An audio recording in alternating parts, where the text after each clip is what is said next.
এটা একটি সাপে ভরা বিছানা, যেই বিছানায় সাপের ছবি আছে। যদি আপনাকে বলা হয় যে আপনি এই খাটের চাদরের ওপরে একটি রাত্রি আপনি আরামের সহিত আরামের ঘুম ঘুমান, আপনি কি ঘুমাতে পারবেন? কখনোই আপনি পারবেন। কেননা এটি ভয়ঙ্কর ভয়ঙ্কর সাপের ছবি আছে, সেই জন্য আপনার ঘুম আসবে।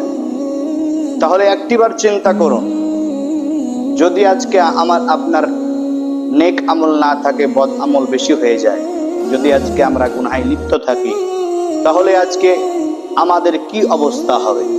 তাহলে আজকে আমরা কবরে, যেখানে জিন্দা সাপ, যেখানে হাজার হাজার সাপ দংশন করবে, সেইখানে আমরা কিভাবে থাকব? তার জন্য সকলকে এটাই বলি, এটা দেখে একটিবার চিন্তা করবেন এবং সকলে সঠিক আমল করার চেষ্টা করুন। ভিডিওটি বেশি বেশি শেয়ার করুন।